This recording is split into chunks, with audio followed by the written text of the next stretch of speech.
we can get started. Thanks for joining us. Today's webinar of Asan and RAND joint work on title is Countering the Risk of North Korea's Nuclear Weapons. I think it is very timely report just released. And then it is our great pleasure to have this seminar. And also I'd like to thank each and every one of you who has contributed to finish this project, especially Dr. Bennett, who took the leadership in finishing this project with lots of ideas and collaboration. And also he was able to manage all the process. I'd like to thank for your efforts. And also we are joined by many experts, as well as soon, I think sometime soon we'll be joined by media people as well, because I had a couple of phone calls already in the morning about this. They like to know about this content of content of this report already. So I think this is going to be very important. And before we get started, I'd like to invite Chairman Han Sung-ju for a few words. Please, Chairman Han. Thank you. Hello, everyone. I'm pleased to open this timely and important meeting on a study on countering the risks of North Korean nuclear weapons. This report is the result of a year-long study by the experts of the RAND Corporation of the United States and Asan Institute for Policy Studies in Korea. Countering the risks of North Korean nuclear weapons requires what I would call 6 Ds: denuclearization, deterrence, defense, dissuading, defeat, and diplomacy. On the diplomatic side, one key task in countering nuclear North Korea is to strengthen our multilateral deterrence, especially between and among the United States, Japan, and the Republic of Korea. Another is to secure genuine cooperation of China to denuclearize North Korea, which is in China's own best interest. It would not be doing any favors to us, but it is doing a favor to themselves, China, if they contribute to denuclearize North Korea. I hope that this webinar we have today with experts, particularly including its authors, with their insights and wisdom, will shed light to how we can help to enhance our security vis-a-vis North Korean nuclear weapons. Thank you very much. Thank you, Chairman Han. So let me give you some overview of our project, how it was started. Because the underlying assumption of this study is that North Korea is very unlikely to give up its nuclear weapons. Rather, North Korea will modernize and upgrade and more nuclear weapons and missile systems. So it is time for us to think about how we are going to deal with the risks. But the risks, we talked about more specific risks, how North Korea is going to use their nuclear weapons, in what manner, at what phase. So it is more like the more military security responses to North Korea's nuclear challenge ahead of us. Instead of more specifically focusing on denuclearization process, unfortunately, I have to say, we have to think about nuclearize to denuclearize. So we took a kind of detour, but that would be one of the most reliable way to denuclearize North Korea. So underlying assumption is that actually in chapter 1, we talked about North Korea's grand strategy, national strategy, and then came up with some ideas why we believe North Korea is not going to give up its nuclear weapons. And then in chapter 2, we talked about the technological capabilities North Korea intend to have. The timeline is like by 2027, how many nuclear weapons and what types of missiles North Korea will have by then. And chapter 4 actually covers how North Korea is going to use those weapons in peacetime, crisis, and war. So there are 5 scenarios actually written by Bruce Klinger and Dr. Chaduhyun. Then we came up with all the recommendations. So actually recommendations a little bit are scattered here and there, but not put in the same place. But actually we adopted the 4 concepts: deterrence, defend, defeat, dissuade. So those are 4 major concepts we developed, and then in devising the way to deal with North Korean nuclear challenge ahead of us. So all details will be presented by my friend, Dr. Bennett. The mic is yours. Thank you. And I'm going to share some slides just to try to provide a simple overview here. Hopefully the sound is working okay. Yeah, it's working. So we started out looking at the procedures for countering the risks of North Korean nuclear weapons. We had 3 US authors.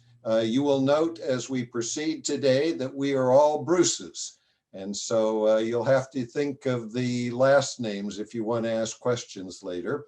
We also had 4 authors from Asan dealing with the chapters that Dr. Che has mentioned. And I'm going to give just a brief overview of the actual recommendations, but first just a little bit about the threat. This is a table I prepared to show what North Korea has done in terms of its nuclear test. This shows approximations of the yield of each test, and if those weapons of those size are applied to Seoul or Manhattan, the number of people who could be fatalities or seriously injured. These numbers are immense. Even the first test, which many people refer to as a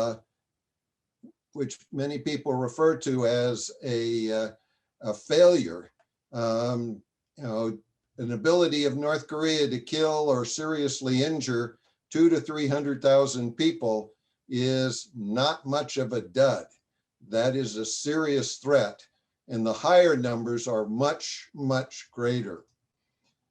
We don't know how many nuclear weapons North Korea has or how many they will have.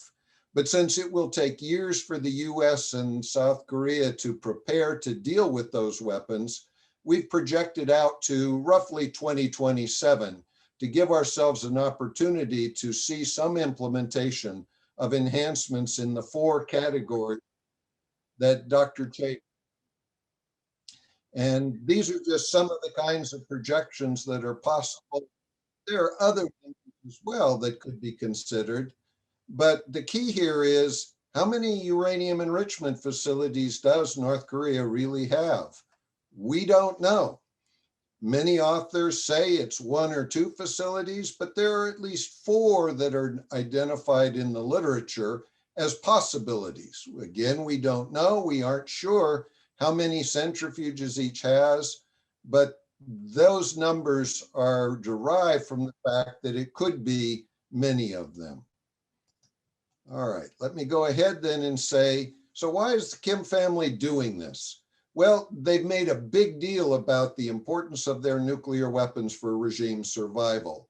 They want to deter our attacks. They want to have empowerment internally, but we think it goes beyond that. They don't need potentially 100 to 200 or more nuclear weapons for just regime survival. It would appear that they're also interested in unification. If you look at the 2017 to 2019 New Year's addresses by Kim Jong-un, he was very clear about the importance of unification. And if you go back to the text of the Kim Jong-il's will or his instructions to Kim Jong-un done 2 months before he passed away, he made it very clear that war was not a path that he thought North Korea should take to get to that. Instead, North Korea needs to take a peaceful path, but one which involves breaking the US ROC alliance, dominating the ROC militarily, and then exploiting the ROC economy. Now, we can't be sure about the source of this information, but these seem to reflect more a demand for nuclear weapons consistent with what we see the North building. Finally, we believe that the North wants to be a regional great power. The North has thousands of years of Chinese domination, and they don't accept much Chinese domination, though they accept a lot of Chinese help. I think they want even less Chinese domination in the future, and they certainly want to counter US strength, and nuclear weapons potentially gives them an ability to do that. So what has Kim Jong-un done? Well, you'll remember in March 2018, he promised that he would be prepared to negotiate with President Trump complete dismantlement of the North Korean nuclear weapon program, and said that while he was negotiating, he would suspend all missile and nuclear weapon tests. Now, President Trump focused on his April 2018 promise, which said only long-range tests, but in March, he said he would suspend all. Then in the Panmunjom agreement at the end of April in 2018, North and South Korea said they would fully implement all past North-South agreements and declarations. One of those agreements was the 1992 Joint Denuclearization Declaration, which said that North and South Korea shall not test, manufacture, produce, possess, store, deploy nuclear weapons, and other details, all of which have been violated by North Korea ever since the day it was signed. But in April 2018, Kim Jong-un reiterated he was prepared to do these things, though he's done the opposite. Finally, in his January 2019 New Year's address, he said that he stopped producing nuclear weapons and that there would be no nuclear proliferation. But we're told by the IAEA and by other organizations that that's not what's happened, that Kim is actually continuing to produce nuclear weapons. The bottom line of all of that is the US strategy thus far has focused on negotiating denuclearization. If North Korea denuclearizes, the problem of North Korean nuclear weapon goes away. But that doesn't look like it's ever going to happen. And if it doesn't,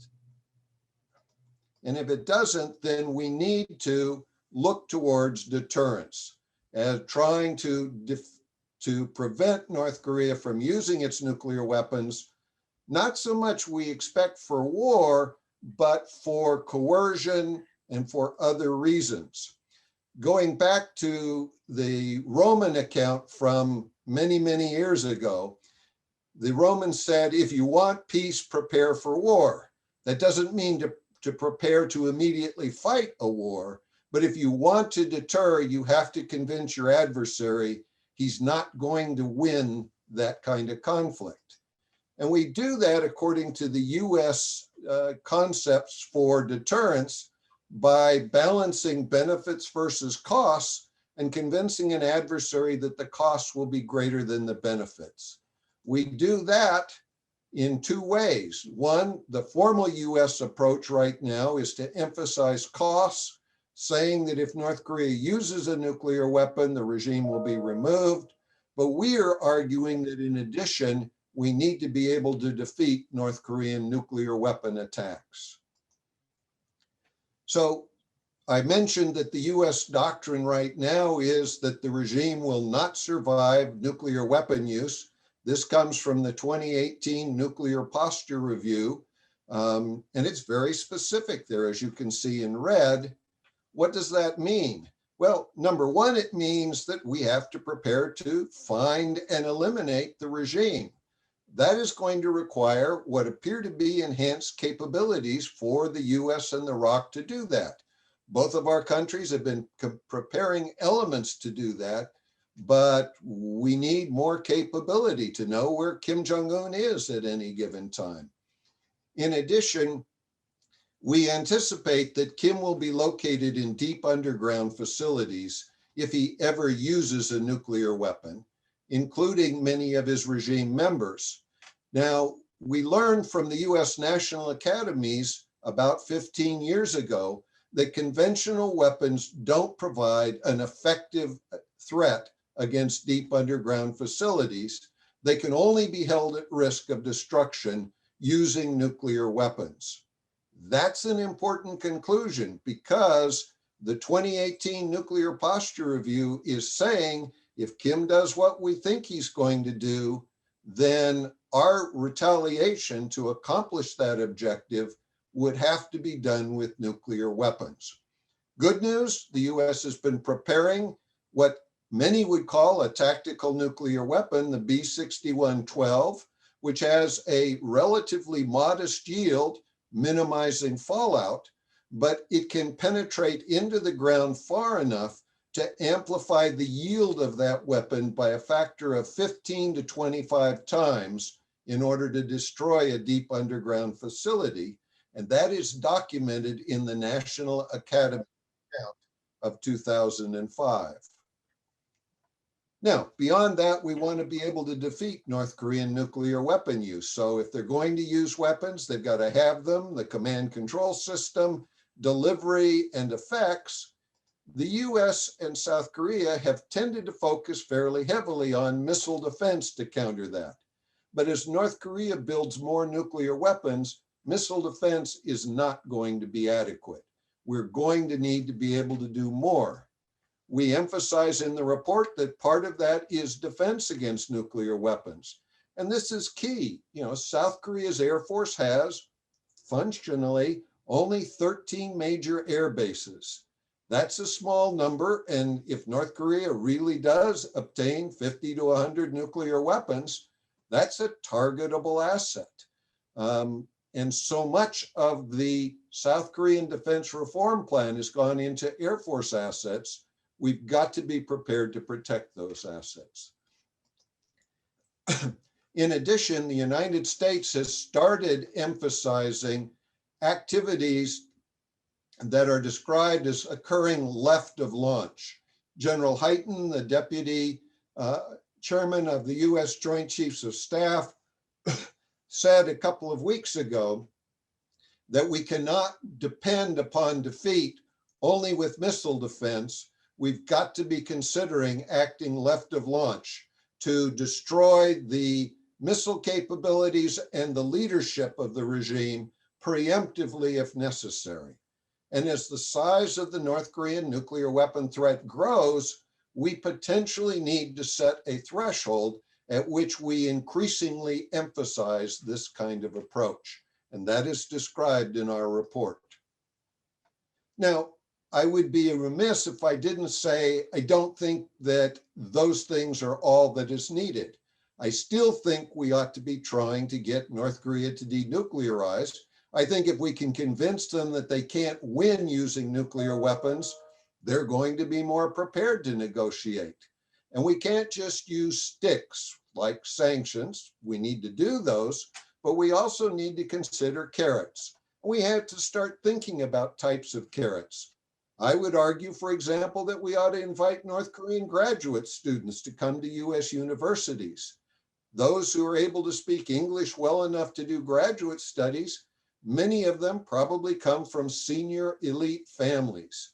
And it would be great to have them be able to go back to North Korea and help their families understand what the US is really like, as opposed to what appear to be the regime's perceptions. We also have to consider challenges. I think President Biden ought to be prepared to tell Kim Jong-un, look, a lot of my people are saying that you are not the all-powerful supreme leader, and I need to prove them wrong. Give up just one nuclear weapon to demonstrate you really have the power to do that. I'm not sure Kim can, or that he would be willing to take the risk of doing it. So I think a challenge would be helpful. I think we also need to be thinking about sticks. The United States, for example, could tell China, look, it's time for you to start interdicting the ship-to-ship transfers and seizing the ships involved.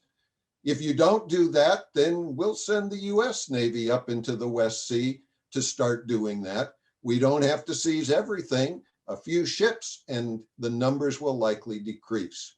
Now, these are just examples. Our report has many other examples to fall into these areas. Let me conclude by saying I'm disappointed with our countries not using more information operations. We know that Kim Jong-un is really concerned about South Korea and US information operations. It gives us tremendous leverage potentially with him, and we ought to be exploiting it.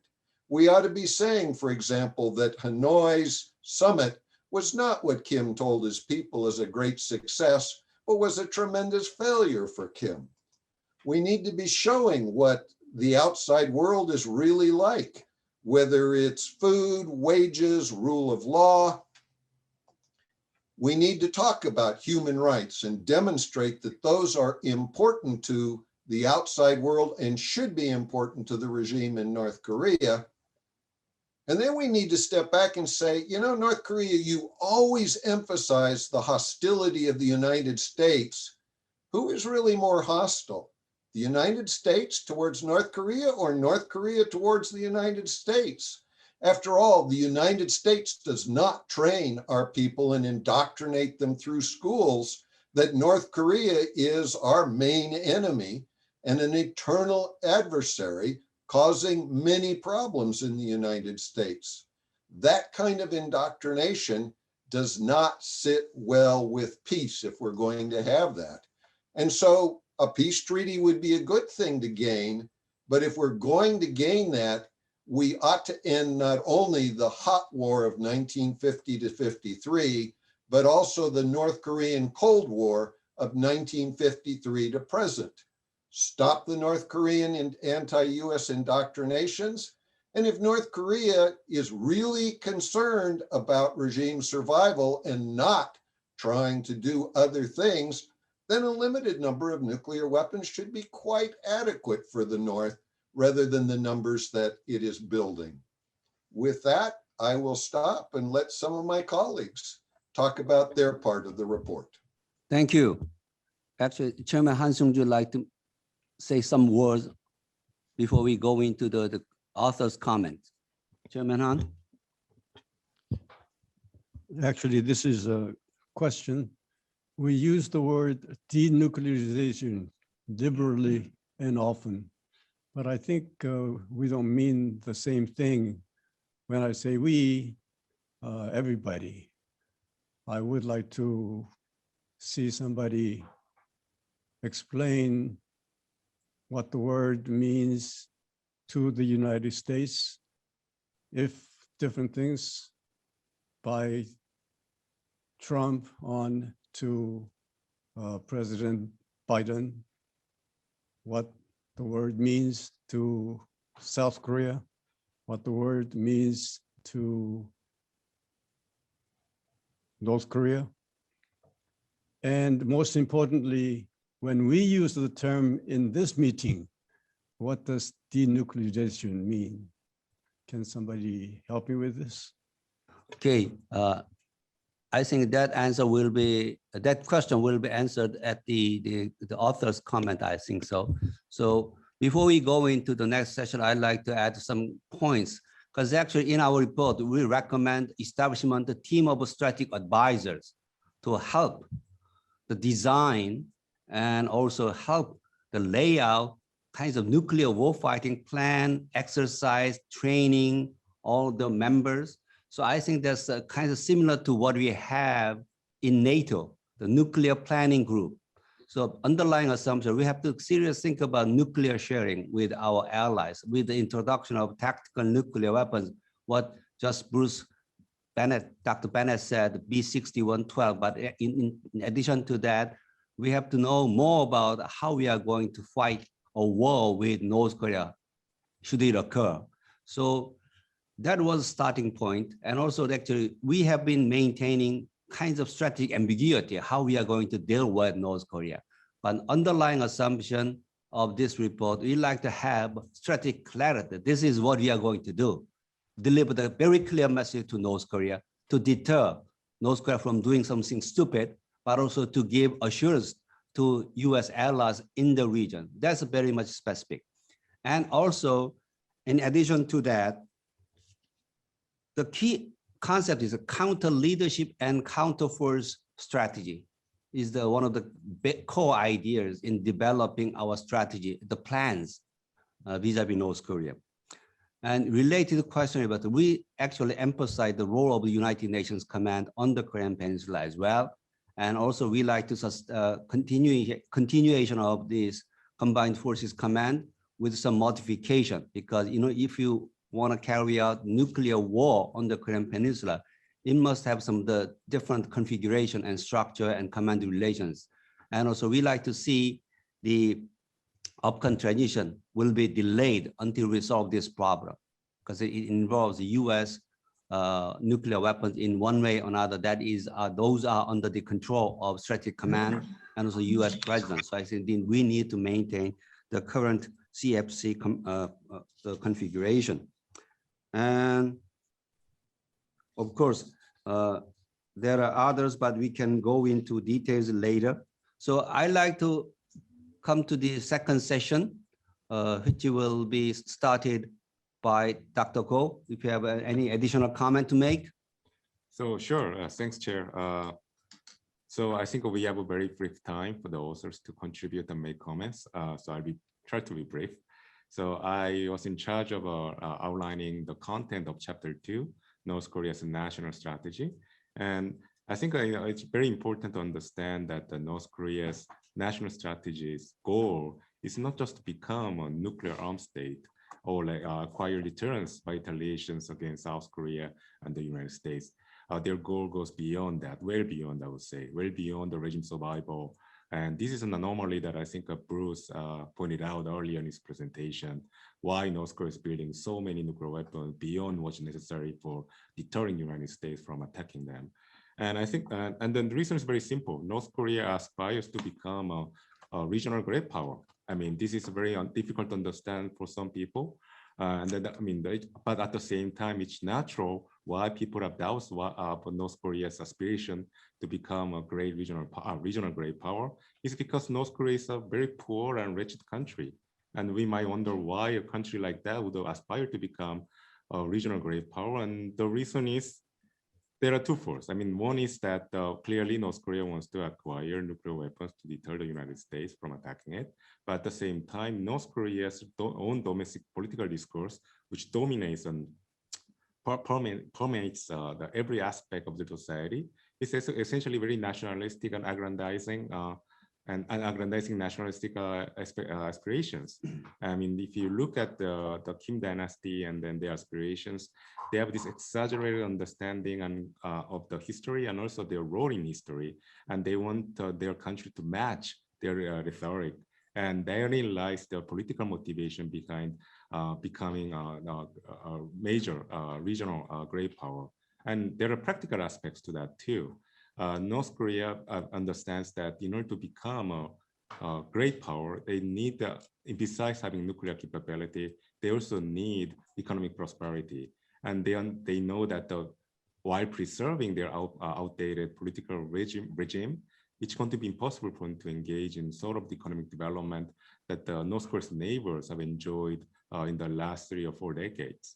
So in order to somehow get preserve their political system, but at the same time acquire very significant economic development, they are going to leverage their nuclear capability to essentially engage compare the neighbors to assist the North Koreans economically.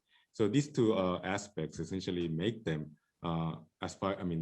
develop their nuclear strategy, and nuclear strategy becomes the centerpiece of their national strategy. So in a nutshell, you can even say that their national strategy based on nuclear development strategy is a maximalist strategy.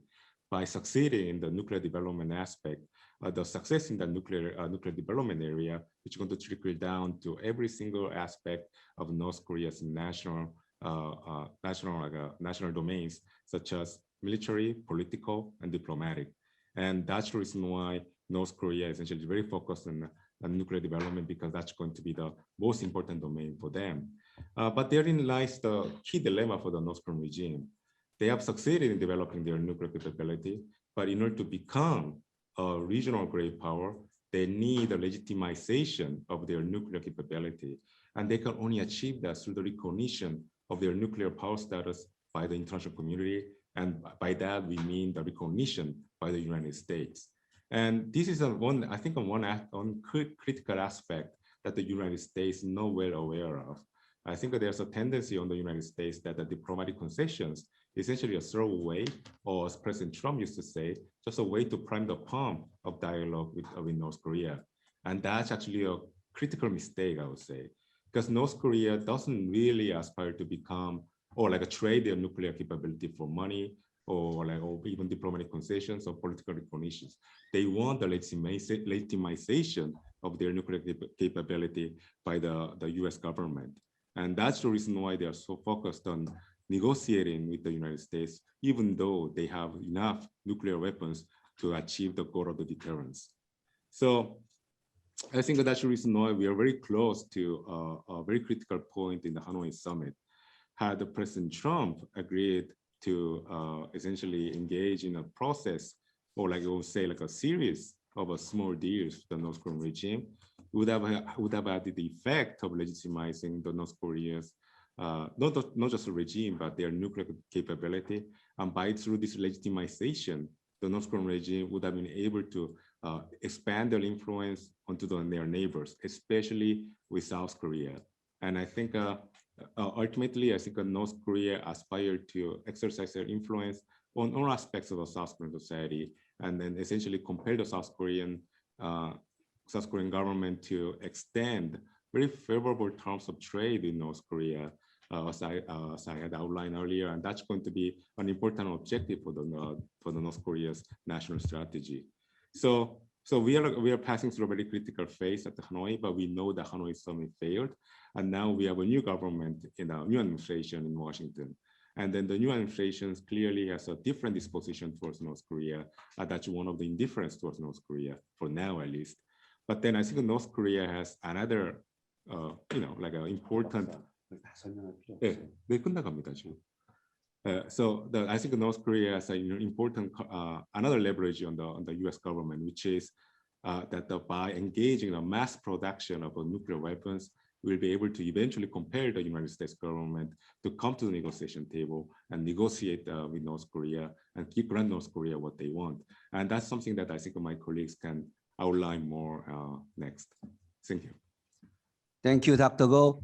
Now I'd like to turn it over to Dr. Bruce Klinger. Thanks very much. You were getting confused with the Bruces, weren't you? Well, thanks very much. I appreciate the opportunity to be here from both the RAND Institute and Asan Institute. What I thought I'd do is just sort of talk sort of at a macro level of the North Korean threat, not going into ranges or nomenclature. But North Korea has referred to it as its trusted shield and its treasured sword. And what I found over the years working North Korea is a tendency by some to underestimate or even downplay North Korea's nuclear missile and now cyber capabilities. And if we look at what Kim Jong-un has done in the last few years since he assumed power, is he accelerated the development, the production, the testing of the nuclear weapons and missile programs that he inherited from his father and his grandfather.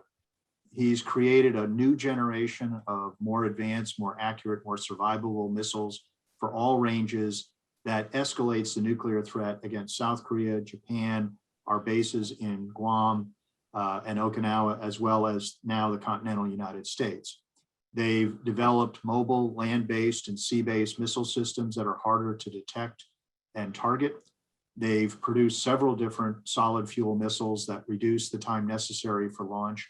And that constrains the warning time that the US and our allies would have to react. And they've developed short-range missiles with a greater ability to evade Allied missile defenses in South Korea. And they have submarine launched ballistic missiles that would threaten South Korea's exposed flanks, because right now South Korea doesn't have protection on its east or west coast because the ships, or the Aegis ships, do not have anti-ballistic missile capability. They only have anti-ship missile capability for their defenses. And also North Korea has demonstrated they have ICBMs that can target the entire continental United States, and they're working towards reentry vehicle capability. Kim Jong-un announced that in January of this year, and we saw the very large ICBM paraded in October, and there's no reason to build a bigger ICBM because they can already range Florida and beyond. It would be to develop multiple reentry vehicles. And that combined with the ability that North Korea now appears to have to indigenously produce very large transporter erector launchers for their ICBMs. Before they were constrained on the, I believe, 6 very large Chinese logging trucks that they purchased, which they kept adapting for each of their new ICBM programs. Now it seems they can produce the TELs. So along with that, along with the reentry vehicle capability, risks being able to overwhelm US missile defenses to defend the continental US, because we only have 44 ground-based interceptors, and we've announced that we will launch several, perhaps up to 4, against each incoming missile or warhead. North Korea has also practiced missile launches under wartime conditions by firing multiple missiles from numerous locations throughout the country. They've simulated, and they've announced that they were simulating nuclear airburst attacks over South Korea and Japan, and they've conducted salvo launches of several missiles simultaneously. So the new weapons, they overcome the shortcomings of their predecessors, and they now pose a far greater threat to the US and allied forces, including our missile defense systems.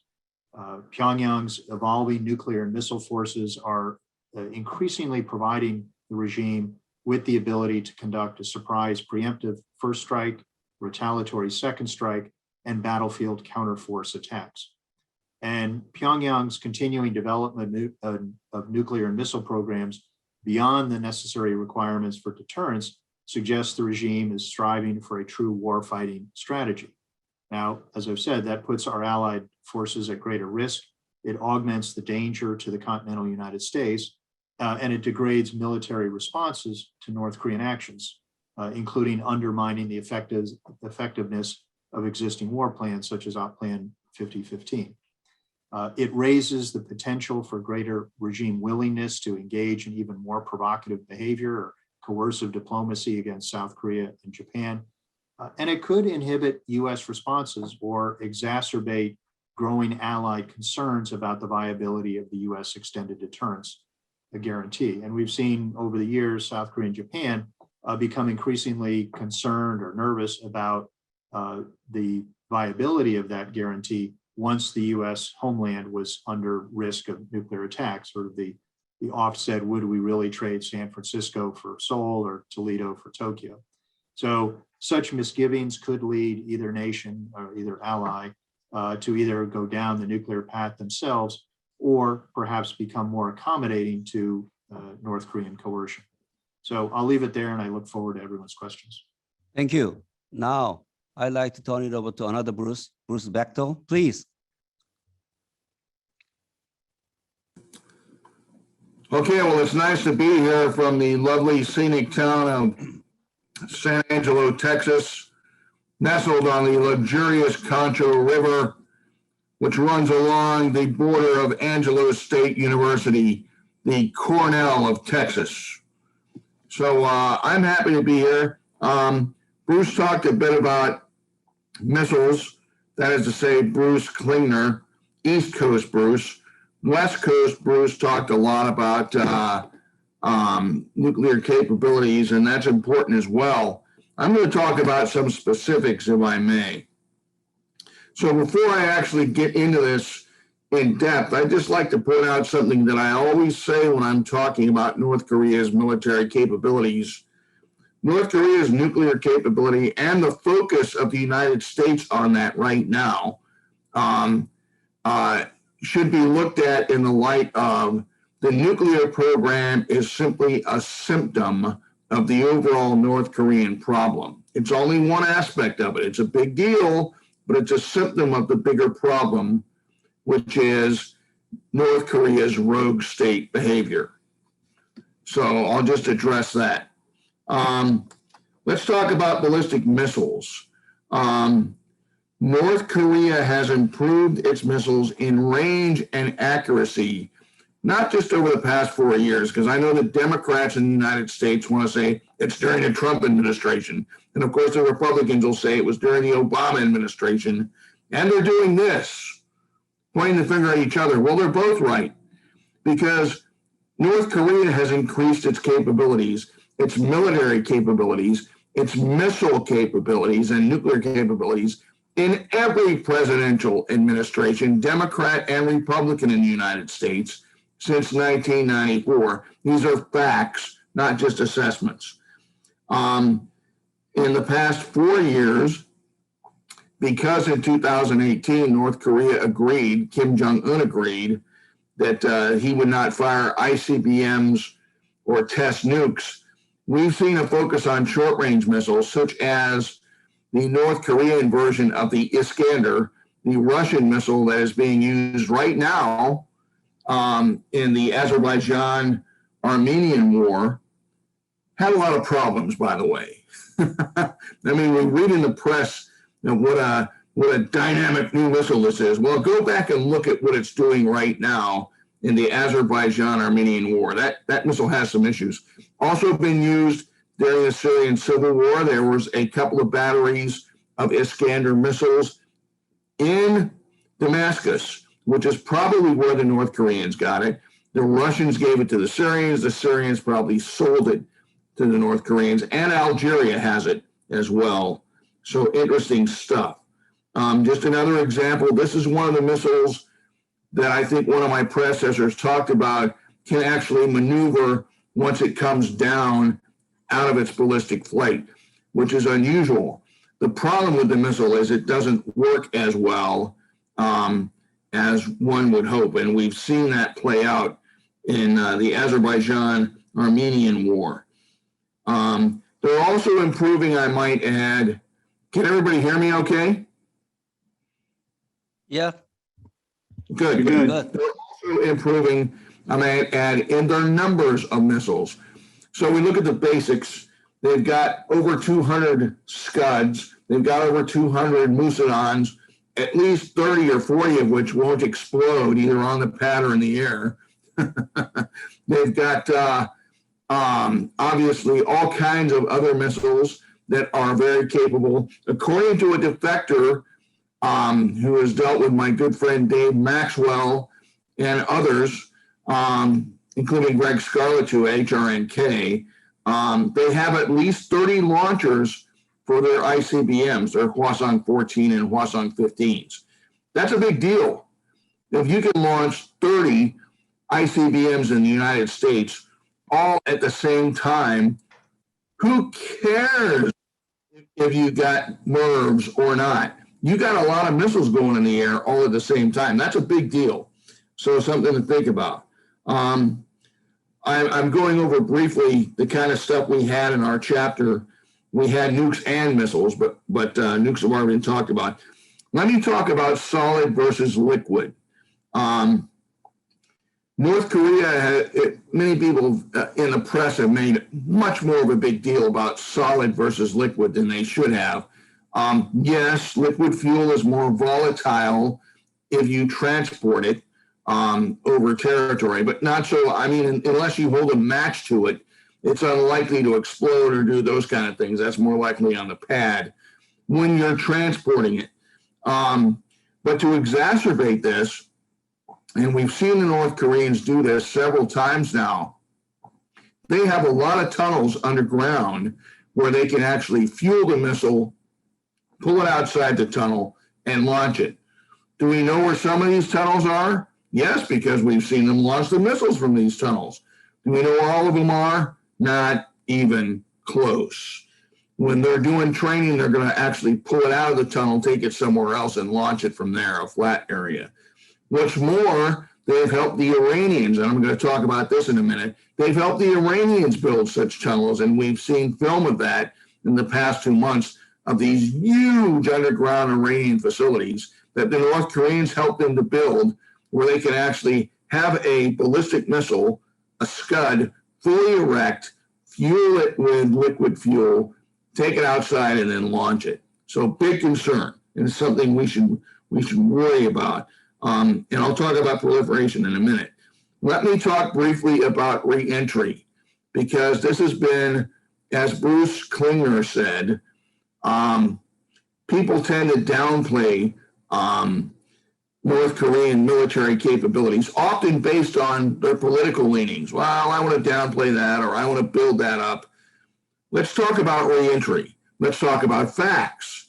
North Korea has proven reentry capability for every single missile that it has launched, every single one, right up through the Musadan.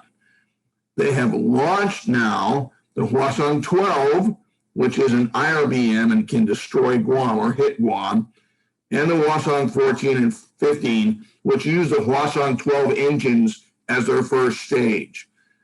These missiles, all of them, have made re-entry capability quite clear. Now, we had somebody at that infamous think tank, 38 North, which, by the way, no longer gets Korean funding, as we all know, write an article saying, some guys in Japan saw the missile when it was coming down and it was on fire. Well, newsflash, guys, our outer atmosphere is fire. Of course it was on fire when it was coming down. I urge you to go back to the early 1960s and you'll see that John Glenn's flight was on fire when it came down and hit the Pacific Ocean. It's common. The key thing is the outer core of the missile, the actual vehicle that hits someplace, capable of protecting the payload from fire. And the likelihood is yes. And the reason to say that is precedent, because North Korea has proven they could do that with every single other re-entry vehicle they had. And the last thing, or the next to last thing, is proliferation. If you see it in North Korea today, you'll see it in Iran tomorrow.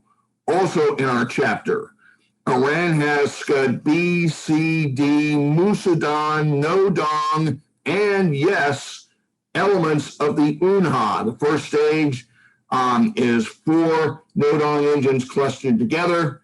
The first stage of the Iranian Karamshar is 4 Nodong engines clustered together. I wonder where they got those. Not from Boeing.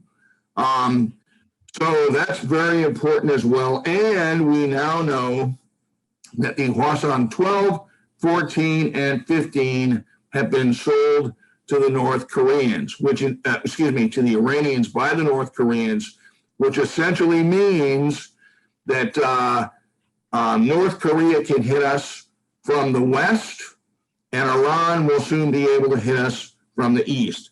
So we got that going for us. And the very last thing is, as an alternative to missiles, the North Koreans always have sailing a rust bucket, non highly looked at merchant ship carrying a primitive nuclear weapon right into Norfolk Harbor. And why can they do that so easily? Because they reflag their vessels so easily, and we see that in proliferation. For example, just last year, they reflagged 50 of their vessels with Tanzanian flags. And I'll just leave it there. Thank you. Because actually there are 2 other authors, but because of time limit, I will ask them to answer the question when we have questions. Is that okay? Duyan Cha and Park Ji-young. So actually, I have 4 questions already. One is that about the meaning of denuclearization, how the US side understands the denuclearization. That's first question. Second question is South Korea's independent indigenous nuclear option. Is that option? If it's deleted, why? That's the second question. Third question is about this leftover lunch. Is there good coordination between the ROC and the US over these kinds of reaction? And finally, the one question is about where do we locate B-6112, submarine or on ground? So actually, Bruce Klinger, you'd like to answer the question about number one or which? Yeah, I'd say on what is the definition of denuclearization? I'd say it's paragraphs 2 through 7 of UN Resolution 1718. I think that's the way the U.S. would interpret it. And, you know, that, just to read a bit, is it demands that the North Korea not conduct any further nuclear test or launch a ballistic missile regardless of range. It demands they immediately retract its announcement of withdrawal from the NPT.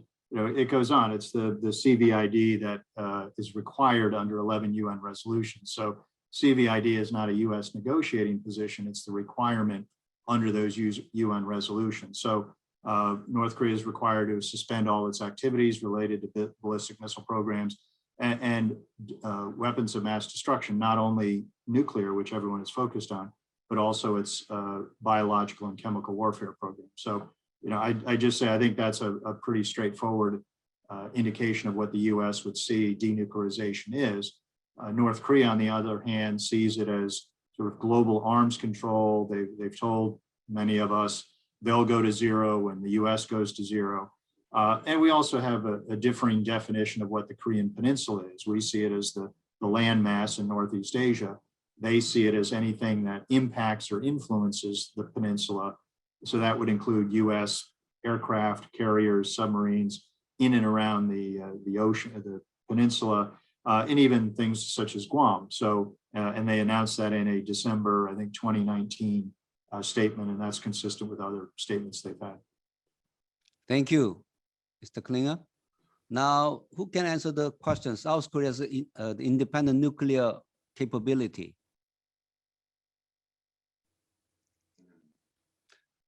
Okay, Bruce Bennett, Dr. Bennett, please. I think we have to look at independent nuclear capabilities and say that if South Korea begins to develop a nuclear capability, the chances are that Japan may well do the same, that they will feel that they can't be the only country in the region. That would not be a good development, and we don't know for sure it would happen.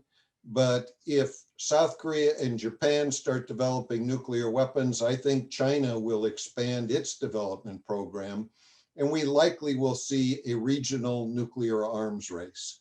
That's something we really don't want, because a regional nuclear arms race will mean that we're building much more in the way of nuclear weapons, a lot more money being spent on it, and a much higher risk of some kind of accidental or purposeful conflict. So I think at this stage, refraining from that to the extent we can, as long as the US makes firm commitment to extended deterrence and its nuclear umbrella, is in my mind the best approach. But having said that, let me go to the notion of the B-6112. It's called a B-61 because it's a bomb. It's not a missile warhead, it's a bomb. It looks like a bomb. It would be delivered by an aircraft, so it's not going to go on a submarine. It is designed to be delivered by usually a tactical aircraft, an F-15E, for example.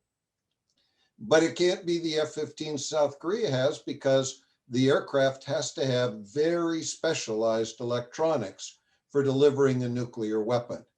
One of the proposals we make in the report is to say, at some threshold of North Korean nuclear weapons, maybe it's 80, maybe it's 100, maybe it's 60, if we assess that North Korea has gone beyond that threshold, then we should consider putting some number of B-6112s on the peninsula with the aircraft required to deliver them.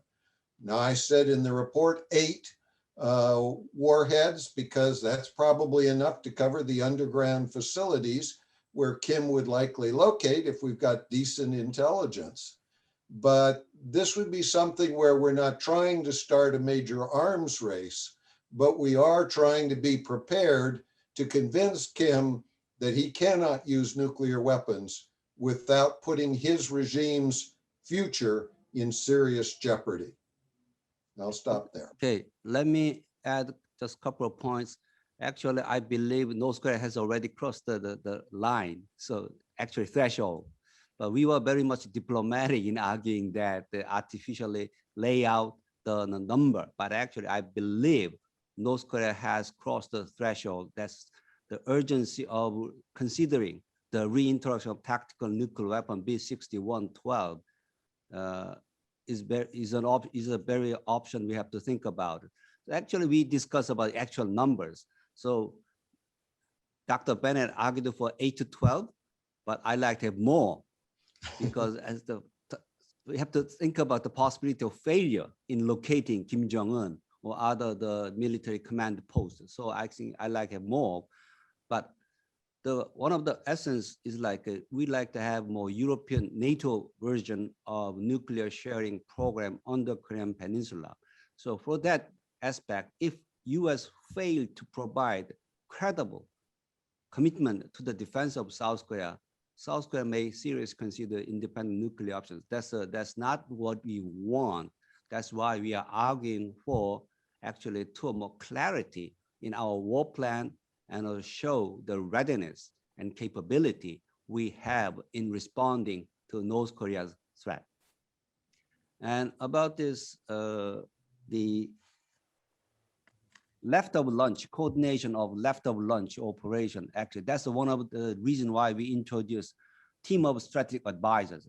They are entitled to coordinate to these kinds of things in developing the war plan, which include the nuclear war fighting, and also the coordination on the procedure, target acquisition, and controlling all the process. So this team will work closely together. So we propose 15 to 20 people join them as provide advice to the ROK US administration. So I have, actually I have 4 hands already. So first hands go to Ambassador An Ho-young, please. Thank you. Well, let me start by greeting Bob Einhorn and David Maxwell, my old friends from Washington, D.C. And then I still remember all those occasions when I used to have over in my residence. And then we can no longer do that. But at the same time, I very much look forward to welcoming you to Seoul next time when you have the opportunity. Well, at the same time, I just want to thank everybody who worked on the report, because I really enjoyed reading the report and then learned a lot from the report. And when I read through the report, 2, I have to say, Soviet analogies came up in my mind.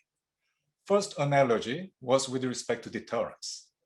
And then this is something every one of us know, which is that deterrence worked perfectly against the Soviet Union, including over Cuban Missile Crisis.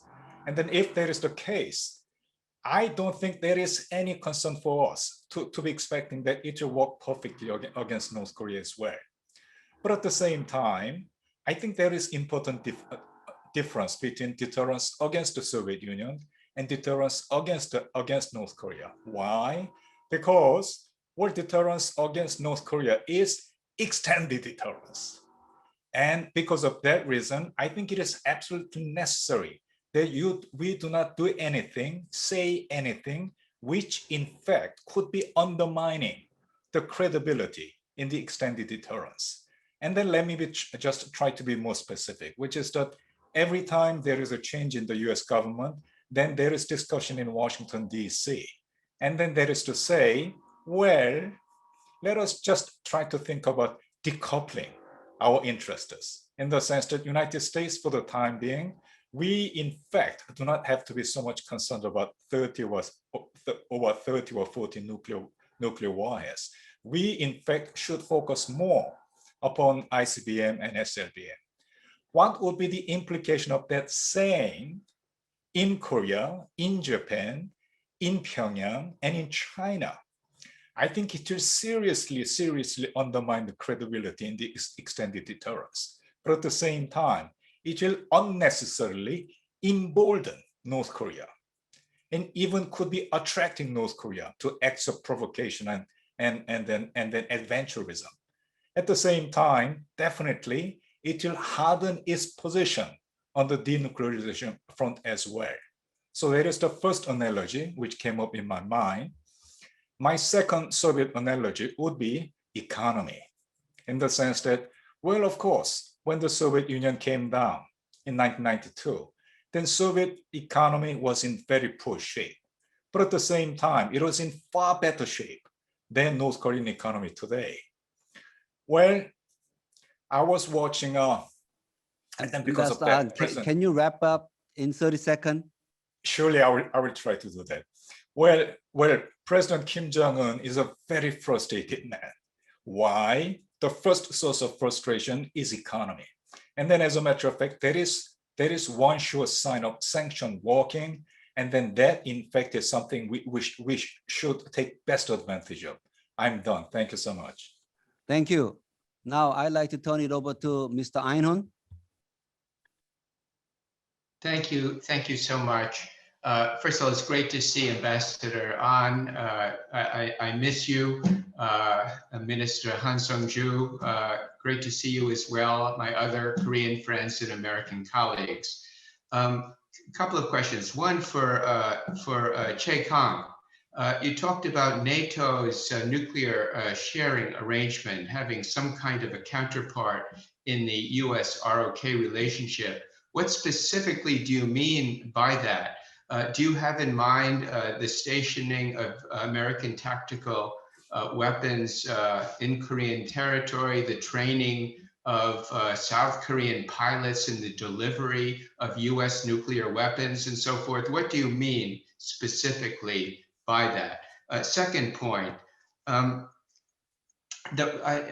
haven't read the full report and I look forward to it, but in the executive summary, there is an emphasis on what the North can do over the next 5 or 6 years, increasing the numbers of nuclear weapons, increasing the accuracy and the reliability of their missiles, increasing their ability to penetrate United States and allied defenses, both regional and homeland, and so forth. Important strides could be made by North Korea over the next several years. I'm wondering about a two-pronged strategy, and I'd welcome the authors of the report to respond. One prong would be the 4 Ds that you mentioned, a robust effort to persuade the North Koreans that they can't possibly achieve their war aims or even their effort to achieve their goals short of war. But the second prong would be to try to arrest the growth of these capabilities through negotiation. Now, I don't believe that the United States or the ROK would ever be willing to accept North Korea as a permanent nuclear armed state. But by continuing to declare the objective of complete denuclearization, even if we don't believe it will ever be achieved, we have to continue to do that, but to approach that ultimate goal in a phased manner and in a first stage, seeking to cap these capabilities, arrest the further growth.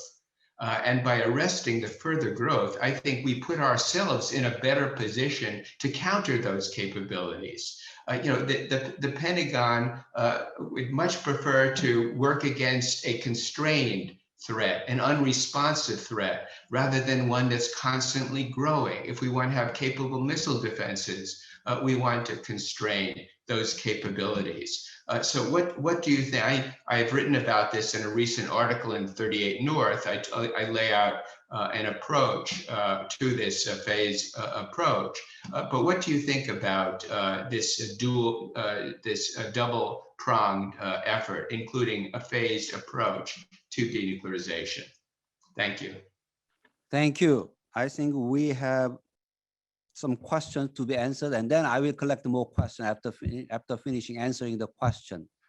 About the nuclear sharing, I think that's an option.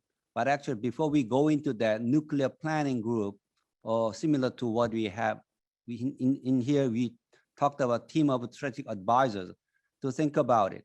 But actually nuclear sharing is one of the most desirable options in the coming. So actually South Korean aircraft can carry the one, but at the moment, I don't think that that's an option at the table. But we have to seriously think about it.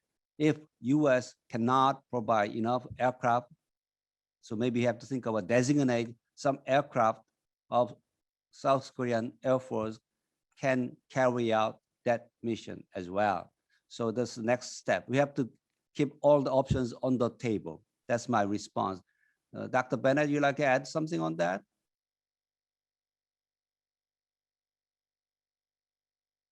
Sorry, yes, I would. I think we have to be careful with the sharing kind of concept. You don't just take an F-15E and throw a nuclear weapon on it. If you want to put a nuclear weapon on it, it requires very expensive efforts to prepare it for carrying a nuclear weapon. It's not clear to me that the ROC defense budget, which is already slammed because of underinvestment under the defense reform plan. It's not clear to me that that budget has the room for the kind of modernization that would be required for some of the ROC aircraft to do that. So I would put that option off myself. I would see at this stage, the key next path is let's try to better understand with each other what you use nuclear weapons for in strategy. And that's why we've proposed this group to work with the ROC government and the US government to make recommendations, to lay out the options, and to explain the impact of nuclear weapons. Let me also turn to the question of deterrence against the Soviet Union versus against North Korea. The Soviet Union was pretty well convinced that if, no matter what it did, the United States could destroy a substantial percentage of the Soviet population and industry. That was the essence of assured destruction. A quarter of the population and roughly 2/3 of the industry of the Soviet Union. Personally, I didn't find that a very attractive approach morally, but it was what was done. The problem I see with North Korea is here is a country which in the late 90s allowed probably millions of its citizens to starve to death and refused to spend the small amount of money that would have been required to feed them. In that kind of country, an assured destruction approach is not clear it would be sufficient. But threatening the regime as the current US strategy does, it seems to me is much more likely to be effective in deterring and imposing a cost that the regime really cares about because their survival is their #1 interest. And I'll stop there and let others cover other questions. Okay. Myung-hyun? So I'd like to address Dr. Einhorn's second question about phase approach towards negotiation with North Korea, towards the denuclearization of North Korea. I think in our report, we didn't really assume any strong position regarding how to approach a denuclearization negotiation with North Korea. We are actually focused on how to increase our nuclear posture against North Korea. The reason behind this logic is that we want to neutralize North Korea's nuclear capability in a way that North Korea starts seeing their nuclear capability rather as a liability rather than an asset. So by doing so, I think we can actually increase the impact of any negotiation strategy with North Korea, be it phased or like a one-time deal. So, but then I think the key emphasis point here is that we should be very careful about using diplomacy as a concession rather than a tool. It's a critical point for North Korea. So by taking a very careful approach in avoiding not legitimizing North Korea's nuclear capability, I think we can maximize our pressure in North Korea, making North Korea start considering seriously about giving up their nuclear capability at the end of the day. So phase approach is definitely a very like a reasonable approach, but then I think what underlies our report is more about our side of the seeing things, which is increasing our deterrence posture against North Korea. Thank you. Actually, I saw the hand of Mr. Klinger. So you'd like to respond to questions? Yes. Please. Respond to Bob Einhorn. First of all, good to see you, Bob, if only virtually. And I really enjoyed your article. As you know, right now there's sort of a debate amongst Korea watchers of sort of denuclearization versus arms control. And I think it goes, some of it I think is semantics, and I think there's some misidentification or mischaracterization of some of the positions. So I think, and this goes beyond what you had in your article, but I think some see denuclearization as only defined as like the John Bolton Libya model, where it's denuclearization means North Korea does everything before we do a single thing. And I think denuclearization, as it has been in previous agreements, has been, it is incremental. So the way I sort of characterize it is sort of a debate between doing a 100-yard agreement where we define the parameters of the field, you know, what the football is, what the referee's role is, verification, and then we implement it in 5-yard increments. Others argue for doing a 5-yard agreement, and then if everyone's happy with that, it'll give everyone the confidence to do a second 5-yard and a third. I'm more comfortable with sort of the Soviet arms control. I was on the CFP delegation, et cetera. I like a defined agreement where we know where we're going. And at a recent conference, someone was saying, look, you know, we can't do a roadmap. It's not going to work. It's too complicated. We just, rather than having a detailed roadmap of all the steps where we're going, we just need to get in the car and move down the road. And once we're moving down the road, we can decide where we're going. To me, that's kind of like getting in the car with someone who's got 8 DUI convictions and an empty bottle of scotch in the back seat. I kind of like to know where we're going before I get in the car, because it's we've had 8 crashes before. But I think incremental is the way to go. And some of the debate is whether that's a series of agreements or whether it's all one big agreement. So I'm more comfortable with a big agreement. You know, that said, we may be able to prime the pump with like a leap day agreement or something that is an initial 5-yard agreement. But I like the bigger agreements first, or in lieu of that. But you know, I think we need to maintain denuclearization as the end goal. Kim Jong-un has agreed to it, though obviously our definitions are different. But anyway, thank you. Actually, I agree with what Mr. Klinger said about the denuclearization process, whether I like a big agreement with a time-bound approach. So we must be more specific about until what time, eliminate what or reduce what. So time-bound is very much specific, because actually in the previous 2 agreements we made, Geneva Agreed Framework and also September 9th Joint Declaration, did not have specific timeline. So I like to have more comprehensive agreement with the firm definition of denuclearization and scope of denuclearization and the timeline. So that's my position on that question. So now I'd like to turn it over to General Yu Jae-sung. You've been so patient. Oh, thank you for your giving me opportunity. My basic or practical question goes to Dr. Bruce Bennett and other American friends. It has already been mentioned today, but not enough. I want to emphasize this issue. First of all, thank you for your insightful, informative presentation. You know very well about the ROC US tailored deterrence strategy established in October 2013. It's the first work of EDPC, Extended Deterrence Policy Committee, the former organ of the current DSC, Deterrence Security Committee. From that point on, until now, there have been various efforts. Nevertheless, North Korean nuclear threat has notably grown. Therefore, the dilemma between nuclear deterrence and nuclear assurance has emerged. Now Koreans must live in its existential and omnipresent danger. In Europe, in October of last year, the so-called nuclear deterrent threat exercise took place for 2 weeks. It's a regular exercise held every October.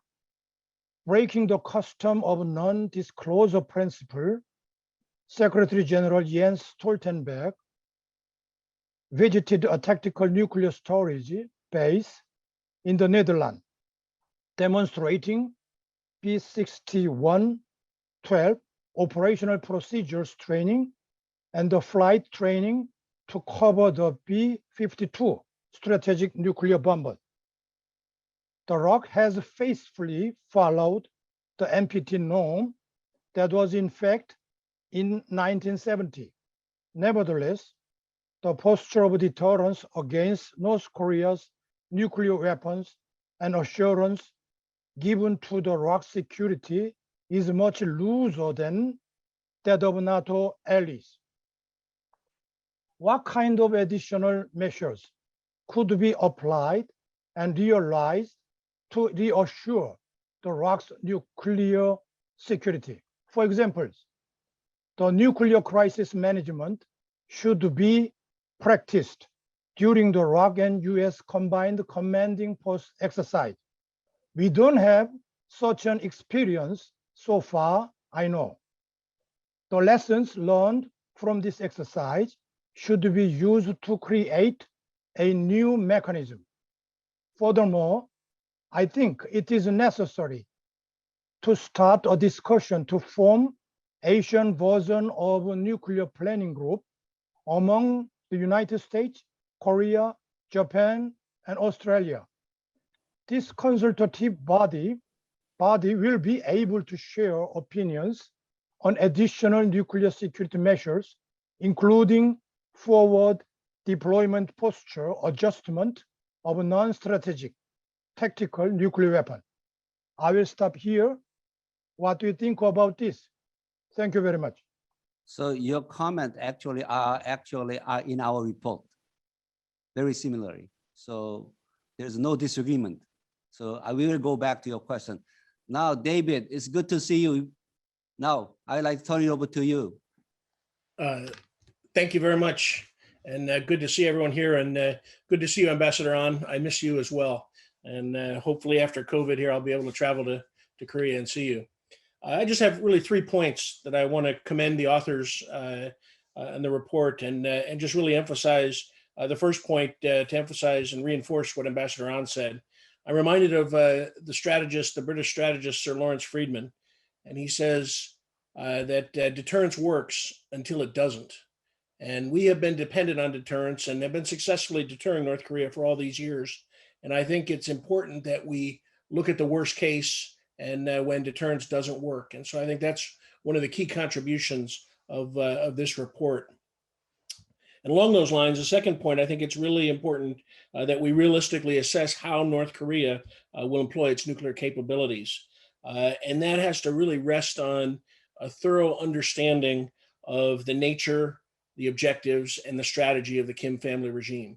And I think we have to grasp that. And I think the report does a good job in laying that out. And I think, when we really look at it, it's not only about being a regional power, it's about dominating the Korean peninsula, which I think is their ultimate objective. And I think we have to keep that in mind. That said, I was happy to see on West Coast Bruce's charts there as he presented human rights. And I recall back to the 1980s when Ronald Reagan really did pursue a sort of two-track approach of arms control negotiations with the Soviet Union while still maintaining pressure on human rights on the communists. And I just wonder if we can get back to something like that, because I think not only is human rights a threat to the regime, it's a moral imperative. And I think that because Kim Jong-un has to deny human rights of the Korean people living in the North in order to stay in power, if we're going to conduct an influence campaign and try to influence the regime and the people, a focus on human rights is important, because when we focus on nuclear weapons, we reinforce the legitimacy of the regime. We focus on human rights, it undermines the legitimacy of the regime. And so I would just ask generally, can we get back to a two-track approach of denuclearization in accordance with the relevant UN Security Council resolutions, which I think is going to be the foundation for the new Biden administration Korea policy, and focus on human rights. But I commend the authors for their great work. Thank you. Thank you, David. Now, Professor Kim Sung-han. Thank you. I really congratulate for the publication of this very timely report. I have a couple of comments. As you know, ROK government, including previous governments, has been developing so-called three-axis system that consists of kill chain, Korea air and missile defense, and the KMPR, Korea massive retaliation kind of a strategy. By the way, Moon Jae-in government has changed the name to nuclear WMD response system. But this kind of three-axis system is premised upon the assumption that the ROK government is respecting so-called three no positions vis-a-vis China. One of the critical kind of points is that the ROK does not rely upon the so-called US-led missile defense system. Practically speaking, this is quite unrealistic. Without sharing so-called the SNR, the surveillance and reconnaissance, the assets between Seoul and Washington. But this kind of a so-called 4D strategy, I believe, is unworkable. So I think before we begin to talk about a specific kind of a 4D kind of a strategy, including the nuclear sharing or redeployment of US tactical nuclear weapons, we need to agree on whether we are ready to share our kind of SNR capabilities. Otherwise, this is kind of an unfeasible option. The second point is about Bob Einhorn's comment on the phased approach. This is making a lot of very heated kind of discussions among Korean experts too. By the way, I think as you mentioned, the capping North Korean nuclear capability makes sense. Is an option that makes sense if it is not the final kind of a destination, which will have to be complete denuclearization. By the way, we have to think about how we can compensate for the nuclear kind of a freeze. North Korea wouldn't accept any kind of a compensation except the lifting of economic sanctions, as we had already witnessed in the Hanoi summit, right? If we lift key economic sanctions, we will lose kind of the only kind of a means that will bring North Korea to the final destination. That is the one kind of a serious the problem. And secondly, this is a politically sensitive comment. Moon Jae-in government will see it as kind of a very solid license to work on very active kind of effort to improve inter-Korean relations, rather than taking the follow-up steps to denuclearize North Korea. So my point is that capping North Korean nuclear capability is a sensible approach, but it has many political problems in light of the current the Moon Jae-in government's North Korea approach and the possibility that North Korean the leadership will try to take for the sake of getting out of the current kind of impasse. Thank you. So thank you, Professor Kim. So Dr. Che had to step out for a moment, so I'll be taking over briefly as a moderator. So now let's move on to Professor Kim Young-ho. So he's been very patient. So please go ahead. Thank you for having me on this nice panel, important panel. And it's nice to see all the panelists in this event. First of all, I think it's, I must congratulate and appreciate Asan and all the participants in this project. Even though I kind of involved in this project in the early point of time, but still when I see this output, I think it's very impressive and it's very well thought out and most concrete actually policy suggestions in it. I have two questions. First question is more related to the actually first question raised by the Mr. Han Seung-ju, and also the already touched upon by the the Mr. Robert Einhorn and also the Bruce Klinger. But I think still, I mean, we know there have been some kind of a different nuanced, different opinion approaches to the denuclearization of North Korea, just like arms control approach or denuclearization approach, which actually Klinger nicely characterized. But I'm kind of worried and or concerned or some kind of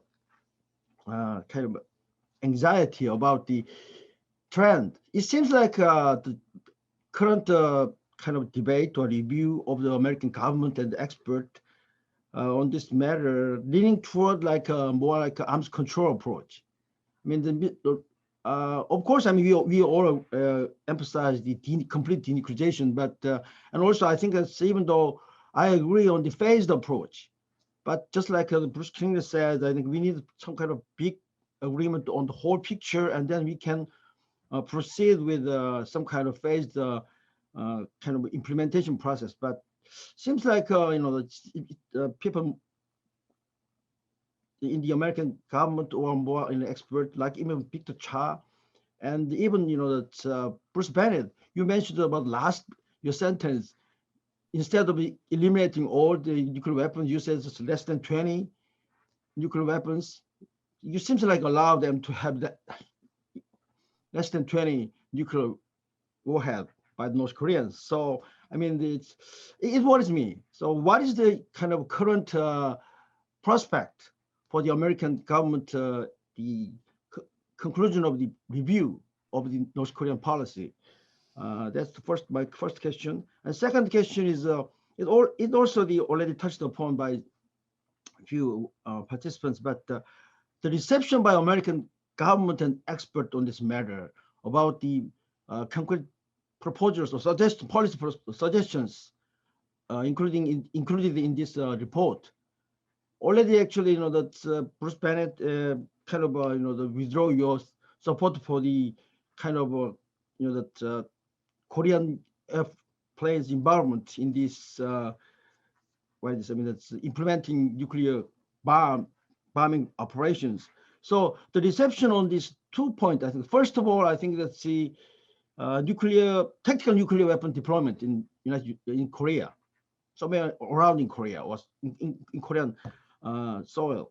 So the second point is the cooperation or consultation on the nuclear kind of usage or planning, some kind of limited purpose on the North Korean provocation. So how widely American government, Biden government, or the American experts can accept these concrete proposals or policy suggestions included in this report? That's my question. Thank you. So we will see. how many Americans can support the recommendation we made. I think that the mood is changing in the United States. Actually, I like to have both East Coast Klinger and I mean the Bruce and Southern Bruce to respond to questions. Is that okay? Okay, Bruce Klinger. Yeah, no, I think a lot of good points. We don't know what the Biden administration is going to come out with their in the policy review. They've said it's going to be totally different, I guess, from every previous administration. There's only so many tools you can put in a tool chest, and really they've been present in every administration's policy towards North Korea. No administration or no president has a monopoly on good or bad ideas when it comes to North Korea. We've really tried everything in the past. We've tried diplomacy. We've had 8 failed agreements. That's not to say we don't try a 9th one. Hopefully, as someone once said, is don't be afraid to go on a wild goose chase. That's what they make wild geese for. So I'm willing to have, U.S. negotiators go back to the negotiating table. I hope North Korea, agrees to sit down with us again. But in the meantime, you have to maintain the enforcement of your laws and military deterrence, et cetera. So, we're enamored with roadmaps. I guess I am, because I like knowing where I'm going at the end point. But State Department colleagues have said we've got drawers full of roadmaps that we've tried before. So, I mean, we have tried relaxing of sanctions. We've tried non-enforcement of our own laws. We've turned a blind eye to crimes occurring in our financial system by North Korean, Chinese, and other entities. We've basically canceled or constrained 4 years of military exercises. We've provided military or economic aid, humanitarian assistance, et cetera. So we've tried a lot. That's not to say we don't try it once again. But I think in the meantime, we do need to, as we reach out for dialogue, we do maintain the enforcement. And, if someone says maximum pressure 2.0 or 3.0 isn't going to work, well, I mean, if you apply the same standard to diplomacy, you could say diplomacy 9.0 won't work. But I think we still try it. And sanctions is sort of an all-encompassing term for many different things, just as provocations is an all-encompassing term for many different things that North Korea does. So sanctions includes the UN actions, which most recently have been constraints on economic import and export. I think those are the most negotiable. They're the most quantifiable. Those are the ones that are easily undone if you get the Security Council to go along with it. And it could be something like, for every 5 nuclear weapons they abandon, they get to export 200,000 tons of coal, or something like that. The U.S. sanctions or targeted financial measures, law enforcement measures, those are harder to undo.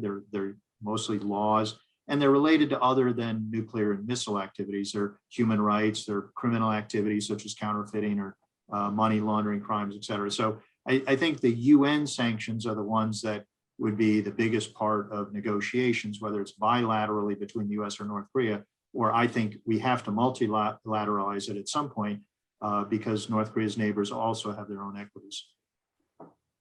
Okay, Bruce Bechtel, please.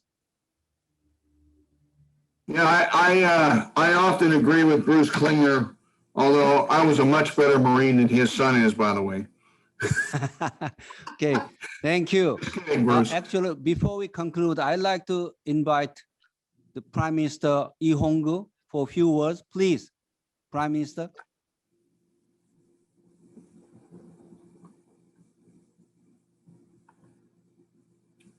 You need to unmute. We can't hear you. You have to turn on the mic.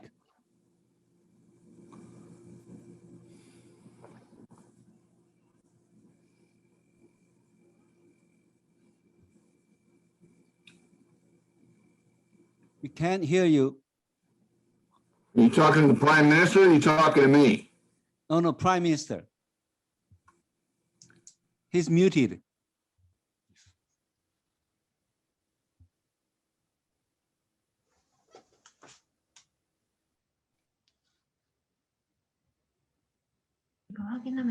Okay, now it's working. Okay, let me just say a word. I think it's a wonderful discussion, and I don't want to comment on very relevant and excellent comments. I'll study a little more and find the real understanding of the issue. But I cannot help but think about the start of the Korean War. The Korean War started largely because Kim Il-sung and, in a sense, even Stalin and Mao Zedong didn't fully understand American strengths and American intentions. So I hope this time it won't happen again. In geopolitical terms, we now have 3 nuclear powers in the northeastern part of Eurasian continent: Russia, China, and North Korea. And this cannot be tolerated for a long time. And particularly the Chinese decision to allow North Korea to become a single exception to NPT system is something which international community as well as concerned powers and direct neighborhood countries, particularly Korea and Japan, could not really accept. So I hope to avoid another Korean War of 1950, Biden administration will have very involved but clear negotiation with both China and Russia, because you cannot allow this type of exception in the international community. So if China is willing to allow nuclear capability of South Korea, there won't be any solution. And ultimately, Japan is one of the major powers in the last 100 years. And I don't really find a clear understanding from the Chinese position on this. That is, if they allow North Korean missiles go over Japanese island, as it did for last couple of years, international community has to understand that North Korea, I mean, China is willing to accept both Japan and South Korea as a new nuclear powers, because, well, that's what China decided in case of North Korea. So this is a very difficult question, but today's discussion is extremely helpful for Koreans to understand the American thinking on this. Thank you very much. Thank you, Prime Minister. Actually, I have one question online. That's about the cost effectiveness of US responses to nuclear North Korea. So you mentioned about the nuclear sharing is going to be quite expensive. So whether South Korea can afford additional financial resources to have that kinds of capability. I think that's why he raised the question about what would be the most cost-effective way to respond to North Korea's the nuclear challenge. So I think we have passed 10 minutes already. So actually, I'd like to invite Dr. Bennett to respond to questions, and also I'd like to also give some opportunities to authors to make a final comments. Is there Jonathan Pollack with us? He was here. He was here. Actually, he was here. I think he's gone. Is he still with us? I think he's gone. He's gone. Okay. Starting from West Coast, Bennett, Bruce. Yeah, let me be clear that this was a group report. I mean, we have 7 authors. We don't all have identical perspectives or points of view. And yet we're pretty close. I think we've come up with similar things. For example, I would take Bob Einhorn's position of getting to a nuclear freeze. That would certainly be one of my priorities of what we need to move towards doing. I think we need a balance sheet. What have we given North Korea? What have they given us? What are we asking them to give us? And let's assign points to what different things are worth so that we can tell North Korea, okay, you want to get rid of 50% of the sanctions? This is what you've got to get rid of in terms of nuclear weapons. So Bruce Klinger and I are in a similar perspective of let's look for the longer term and try and get a sense there. In many ways, if you're looking for cost effectiveness, this nuclear coordination group that we propose is one of the most efficient. North Korea is not going to like the US and the ROC talking about how to use nuclear weapons together and developing strategy and response. That is something that costs very little and yet would be, I think, very bothersome to North Korea. In the end, it seems to me, as several people have said today, as long as North Korea thinks that nuclear weapons are their ultimate guarantee of survival and everything else, they're not going to give them up. We have to convince them that they are a liability and not an asset. And that's a part of what I would argue for the future, and I'll end there. Thank you. Mr. Klinger? I've already talked a lot. I would just sort of say that, this report, as extensive as it is, doesn't cover all the components of policy. It's sort of very military focused or threat focused. So, it doesn't go into the sort of the diplomacy aspect of what either the Biden administration would be or what any of us would recommend. So I see it as a lane in the road of what US policy or allied policy would be, a very, very wide lane, but it is sort of one component of what an overall strategy would be. Hey, Dr. Chow? No, I think he's reading his handphone. So I think we have covered lots of topics, and of course, still we have a long way to go. We just scratch the surface of problem. But I think in this project, the core idea is we have to show North Korea the determination and resolve we have by doing some concrete action, not just saying the abstract word. So the actions we recommend, maybe some bold from the eyes of some, well, maybe I'm the most conservative one in the project because I pushed a little bit further. Actually, the Bruce Bennett moderated my position very effectively. But anyhow, we just scratched the surface. But we have come to the agreement about the recommendation. Maybe we thoroughly review the nuclear planning. So that's the one we have to show North Korea that the seriousness of our response, our determination of all the 4Ds and also assurance to South Korean people.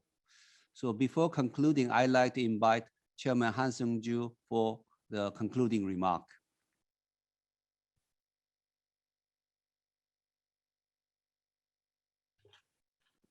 Obviously, we had a good meeting. I would like to have a neat and tidy roadmap toward our goal, but it is always difficult. It is particularly difficult now because for a wagon, we need at least 2 wheels.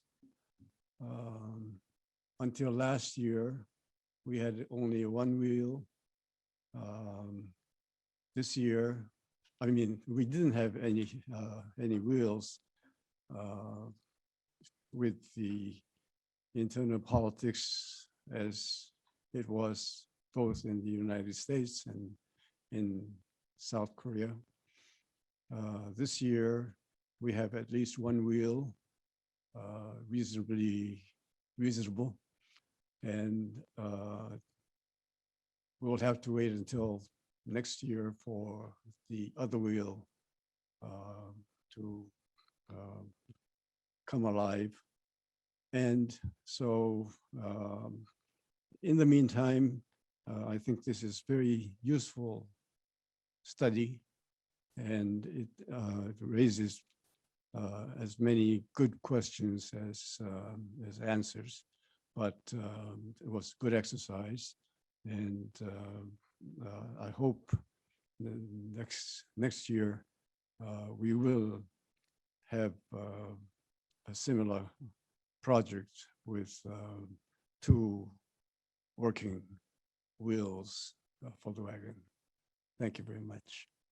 Thank you, Chairman Han. Actually, I have to say, without Dr. MJ Chung's support for this project, it wouldn't be possible. So actually, he wholeheartedly supported this project from the beginning all the way up to now. So I'd like to express my sincere thanks to the Honorary Chairman Chung Mong-jun for his support. As Chairman Han Sung-ju mentioned, that we will think about the next step, what we can do together. So we have not covered the chemical biological weapons or EMP or cyber kinds of things. So there are other areas we have to explore, the responses we have to be ready to take in securing our safety and prosperity on the Korean Peninsula. Once again, I'd like to thank each and every one of you for taking part in this webinar, and also especially the authors like Dr. Bennett, Bruce Bechtel, and also Bruce Klinger, Dr. Cha Do-hyun, Park Ji-hyun, Go Myung-yeon, and also I'd like to thank RAND staff for reviewing and completing this report. And also I'd like to thank my Asan staff members in organizing this. And stay safe and well to all of you. Thank you.